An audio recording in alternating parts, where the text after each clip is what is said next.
ছাত্র জনতার ভাঙচুর আগুনের পর ধ্বংসস্তূপে পরিণত হয়েছে ধানমন্ডি ৩২ নম্বরে শেখ মুজিবুর রহমানের বাড়িটি। বর্তমান অবস্থা জানাতে সরাসরি সেখান থেকে যুক্ত হচ্ছেন সহকর্মী মোহাইমনুল খান অপু। গতকাল তো আমরা দেখেছি সেখানে ভাঙচুর অগ্নিসংযোগ করা হয়েছে, এখন আসলে কি অবস্থা বাড়িটির? সকাল থেকে আমরা কিন্তু এই ধানমন্ডি ৩২ নম্বরের সামনে রয়েছে, এই বাড়িটির সামনে রয়েছে। যে সকাল থেকে এখানে কিন্তু এখন পর্যন্ত আমরা কোনো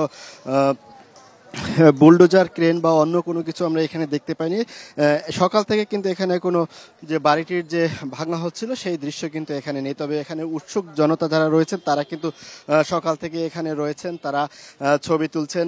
তো স্থানীয় যারা রয়েছেন, রিক্সা চালক থেকে অন্যান্য শ্রমিক যারা রয়েছেন, তারা কিন্তু এই যে বাড়িটির যে রডগুলো রয়েছে সেগুলো তারা কিন্তু নিজেদের মতো কেটে নিয়ে যাচ্ছেন।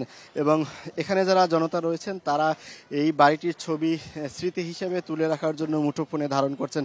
আপনারা জানেন যে গতকাল এবং তার আগের দিন, এই 2 দিন কিন্তু ছাত্র জনতারা তারা এই ধানমন্ডির যে ৩২ নম্বর বাড়িটি রয়েছে সেই বাড়িটিতে কিন্তু তারা এই বাড়িটি ভেঙে দেয়। তারা যেটি বলছিলেন যে পতিত স্বৈরাচার যে আওয়ামী লীগ সরকার ছিল সেই আওয়ামী লীগ সরকারের কোনো চিহ্ন তারা এই বাংলাদেশের মাটিতে রাখবে না।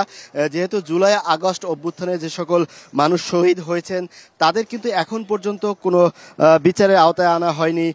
পাশাপাশি 6 মাস পার হয়ে গেলেও কিন্তু তারা সেটি কোনো দৃশ্যমান দেখতে পায়নি বলেই কিন্তু তারা তাদের যে ক্ষোভ, সেই ক্ষোভ থেকেই কিন্তু তারা এই বাড়িটি ভাঙচুর করেছেন। পাশাপাশি এই দেশের আগের যে প্রধানমন্ত্রী ছিলেন তিনি ভারতে পালিয়ে যাওয়ার পর সেখানে বসে কিন্তু উস্কানিমূলক বক্তব্য এবং বিভিন্ন অপপ্রচার করার কারণেই কিন্তু এই জনতা ক্ষিপ্ত হন। তারা পাশাপাশি যেটি বলেছেন সামনের দিনগুলোতে কোনো স্বৈরাচার সরকার এই দেশে আর আসবে সেটি কিন্তু তারা আর চাচ্ছেন না। তো সকাল থেকে যখন আমরা ধানমন্ডি ৩২ নম্বরে এখানে এসেছি সেখানে কিন্তু শুধু উৎসুক জনতাই রয়েছে। তবে বাড়িটি ভাঙার কোনো কার্যক্রম কিন্তু আজকে সকালে আমরা দেখতে পাচ্ছি না। তবে যারা এখানে রয়েছেন শুধু বাড়িটির কিছু রড বা অন্যান্য যে যন্ত্র অংশগুলো রয়েছে সেগুলো কিন্তু কিছু মানুষ এখান থেকে নিয়ে যাচ্ছে। তো ধানমন্ডি ৩২ নম্বর থেকে এই ছিল সবশেষ খবর। অপু, ধন্যবাদ আমাদের সাথে যুক্ত হবার জন্য।